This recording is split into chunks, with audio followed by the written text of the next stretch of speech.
सबसे प्यारी है, माँ तू जग में न्यारी है।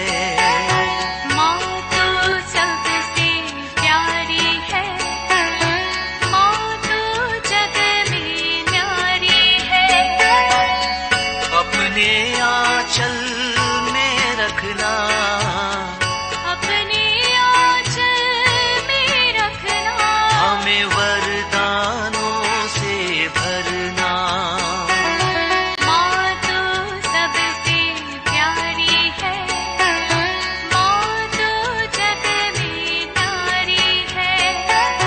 माँ तू सबसे प्यारी है, माँ तू जग में न्यारी है। पिता, पुत्र और पवित्र आत्मा के नाम पर आमीन। आप सबों को जय यीशु। आज के इस क्लास में फादर स्टैन स्वामी, यीशु समाजी फादर जो स्टैन स्वामी फादर 20 अक्टूबर 2020 में गिरफ्तार हुआ था और उनका देहांत अभी हुआ 5 जुलाई 5 जुलाई 2021 को। इनके विषय में हम लोग अभी थोड़ा सा मनन चिंतन करेंगे, क्योंकि अभी हाल ही में अमेरिका के बोस्टन शहर में जो आर्सेनल कंसल्टिंग एजेंसी है, उन्होंने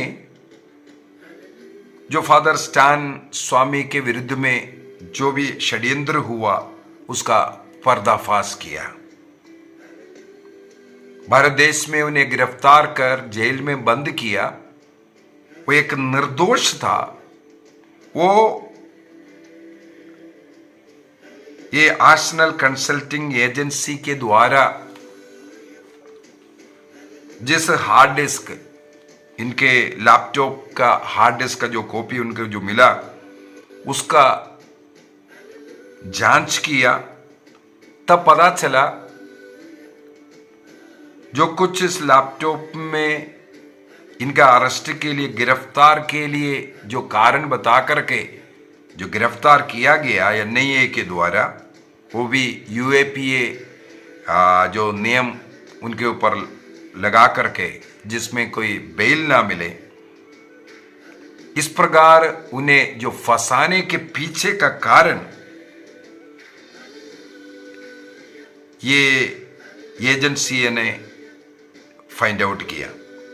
हमें मालूम होना चाहिए आर्सेनल कंसल्टिंग एजेंसी अमेरिका के यूएस कोर्ट के लिए काम करने वाला एजेंसी है।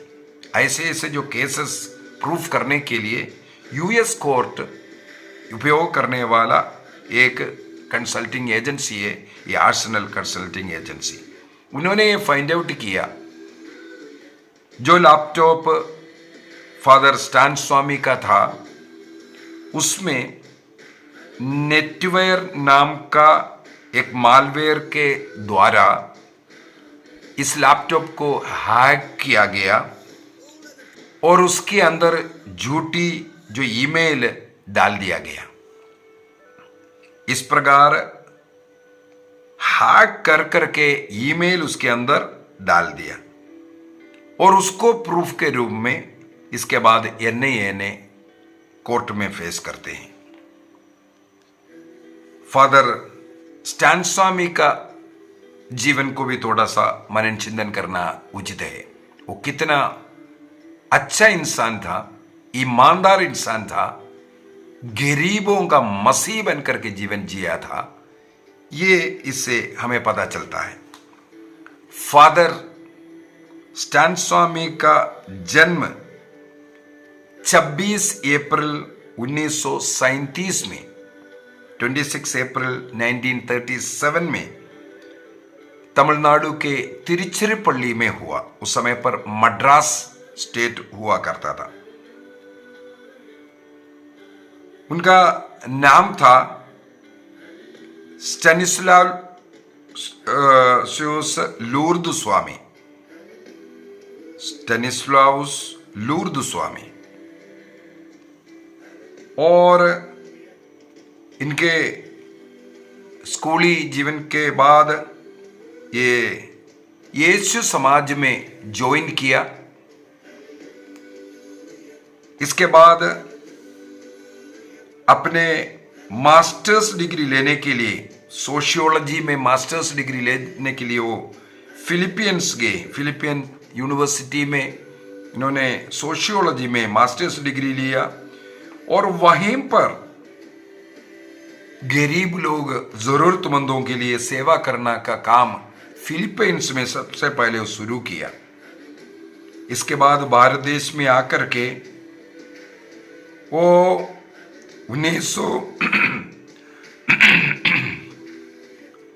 1975 से लेकर के 86 तक, 1975 से लेकर के 1986 तक director of Indian social institute, इन जेस्यूट पुरोहितों द्वारा चलाने वाला एक सोशल इंस्टीट्यूट है, उसका डायरेक्टर बनकर के सेवा किया।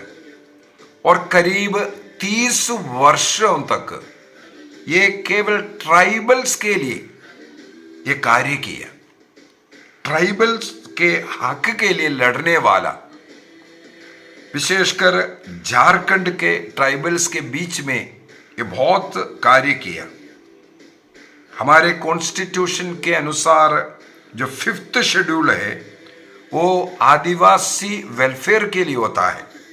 उसके अनुसार एक आदिवासी एडवाइजरी काउंसिल को सेटअप करना, जिसके अंदर केवल आदिवासी लोग होना चाहिए उनके वेलफेयर के लिए।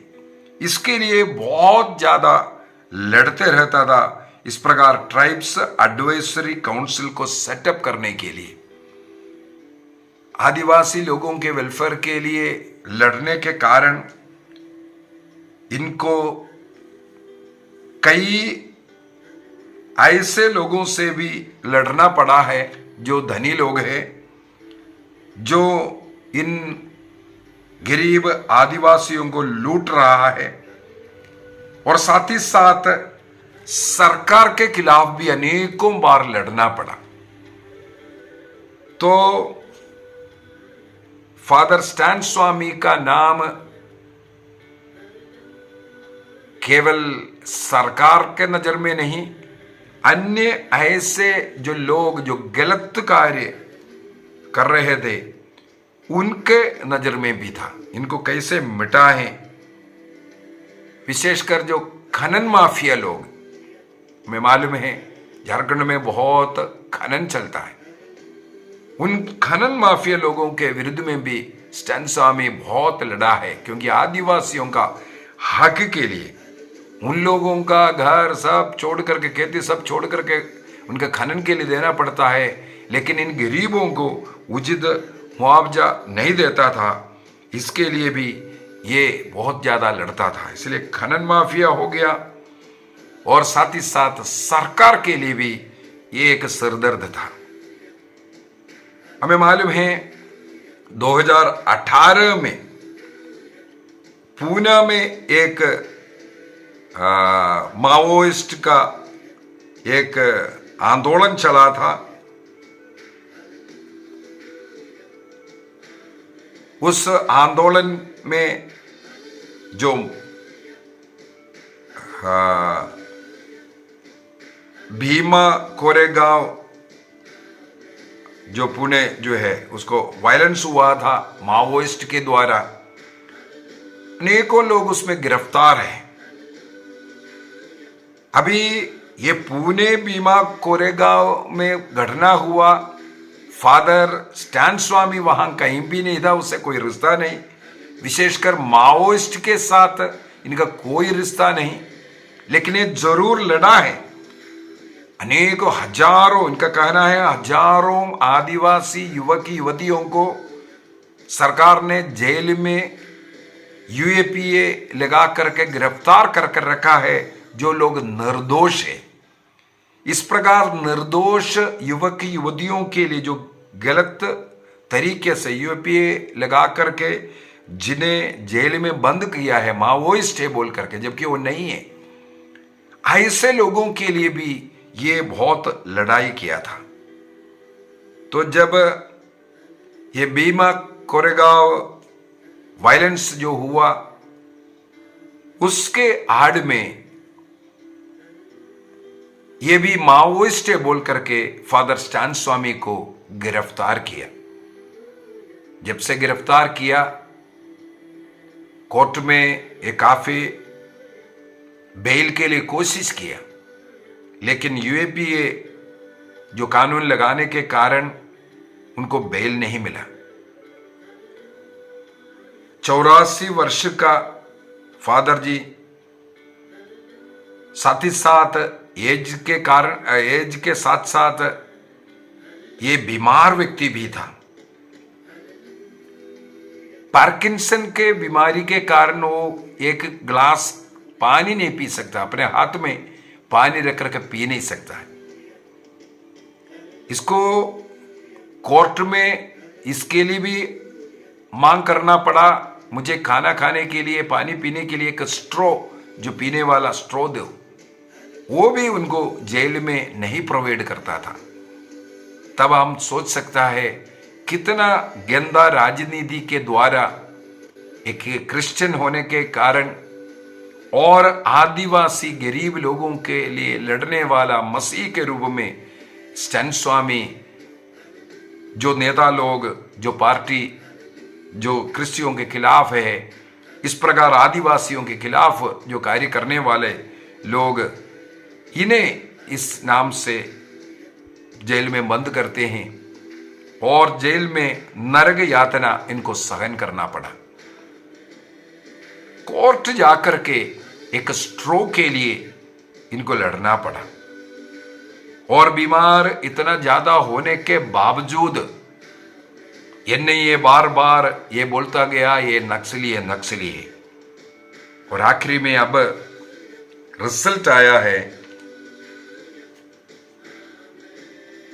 इनका ये जो लैपटॉप में जो कुछ मिला है वो कृत्रिम रीति से इसके अंदर डाल करके इन्हें गिरफ्तार किया।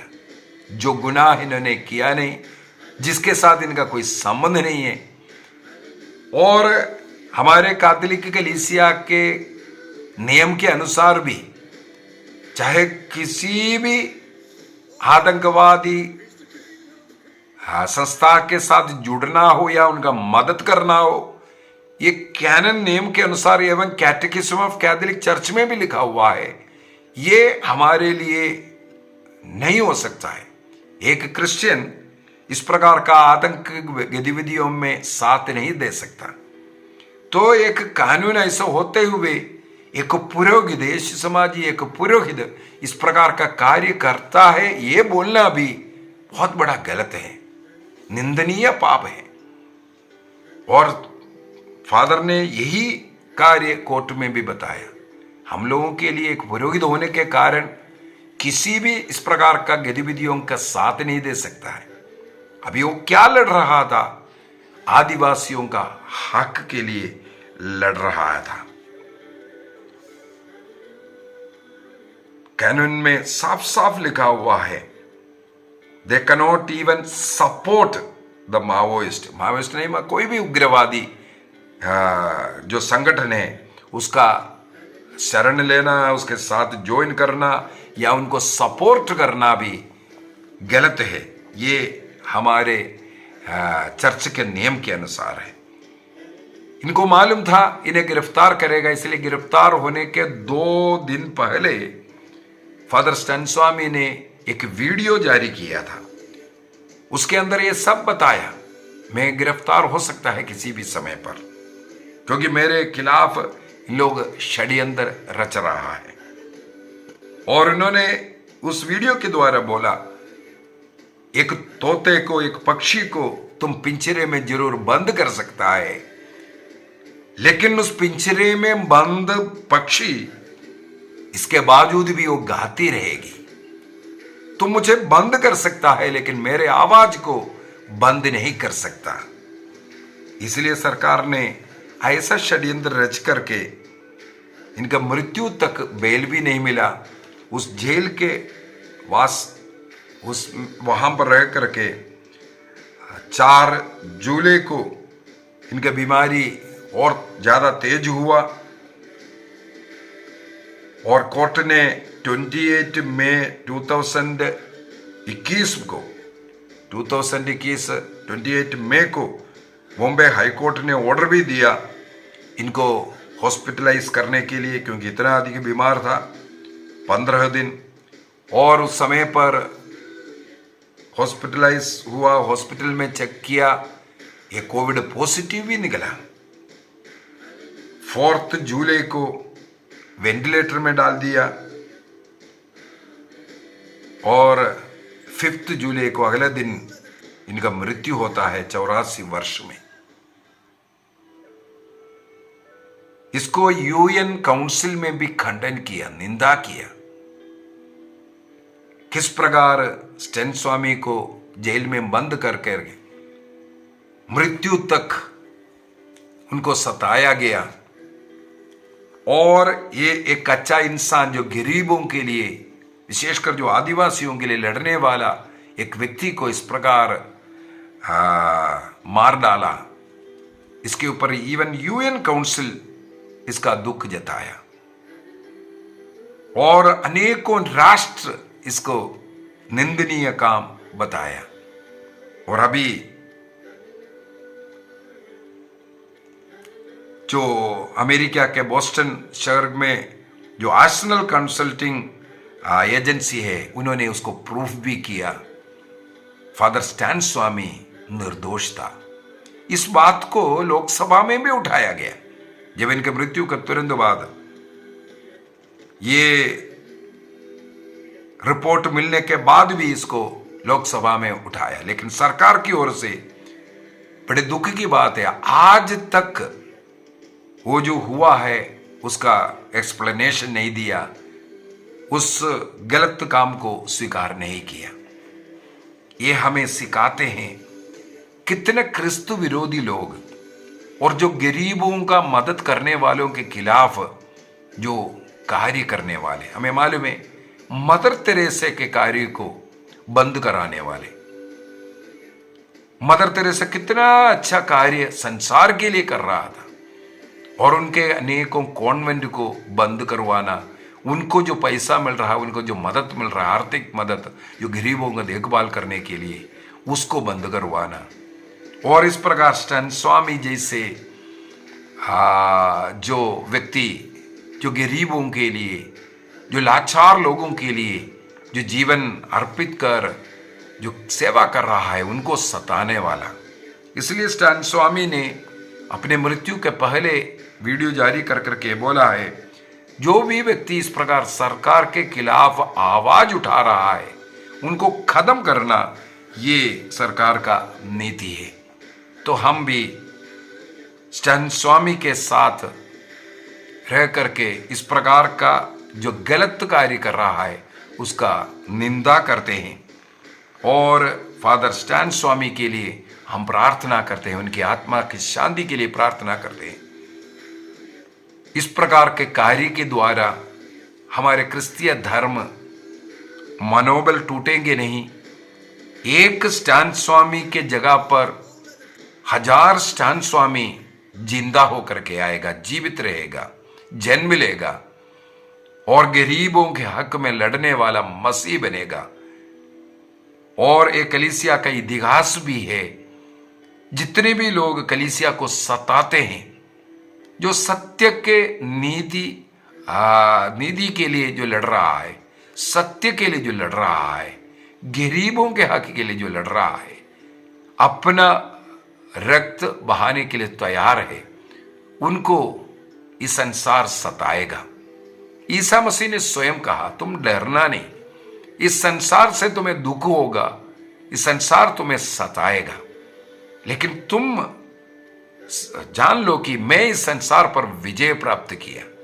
तो संसार को, संसार के इन राजनीति को जीतने वाला ईसा मसीह के द्वारा हमें शक्ति मिले, गरीबों का सेवा करता रहे, कलीसिया का सेवा करता रहे, और ऐसे फादर स्टान स्वामी जैसे लोग हमारे कलीसिया में और मिलता रहे, उनका उदाहरण हमारे लिए और शक्ति मिलता रहे। आइए प्रभु को धन्यवाद दें फादर स्टान स्वामी के लिए, प्रार्थना करें उनकी आत्मा की शांति के लिए, और जल्दी से जल्दी सत्य के लिए लड़ने वाला वो शहीद व्यक्ति हमारे कलीसिया के लिए एक संत बन करके आ जाए, संत घोषित तो करें उन्हें। हम प्रार्थना करें ऐसे अनेकों लोग कलीसिया के सेवा के लिए आगे आए, गरीबों के हक के लिए लड़ने वाला बने, सत्य के लिए लड़ने वाला बने, संसार में शांति आवे, गरीबों को न्याय मिले। प्रार्थना करें हमारे देश के लिए, देश के नेताओं के लिए प्रार्थना करें, हमारे प्राइम मिनिस्टर के लिए, प्रेसिडेंट के लिए, चीफ मिनिस्टर्स के लिए, सभी गवर्नर्स के लिए, सभी पॉलिटिकल लीडर्स के लिए, एमएलए एमपीज के लिए प्रार्थना करें। वे सबके सब पवित्र आत्मा से भरे, सत्य ईमानदारी का और गरीब लोगों के उद्धार का कार्य वे कर सके। प्रार्थना करें हमारे देश में क्रिश्चियों पर अत्याचार करने वाले, क्रिस्तीय चर्च को तोड़ने फोड़ने वाले, ऐसे सभी कट्टरपंथ लोगों का मन परिवर्तन हो, आतंकवादियों का मन परिवर्तन हो। प्रार्थना करें देश में शांति आवे, प्रेम भाईचारा बढ़े, सब मनुष्यों के बीच में आपसी प्रेम बढ़े। प्रार्थना करें हमारे भारत देश के लिए और अन्य ऐसे सभी देशों के लिए जहां लोग क्रिश्चियों पर अत्याचार करते हैं, मुस्लिम कट्टरपंथी लोगों के मन परिवर्तन के लिए प्रार्थना करें। नाइजीरिया के लिए प्रार्थना करें, पूरे देश में, संसार में शांति आवे।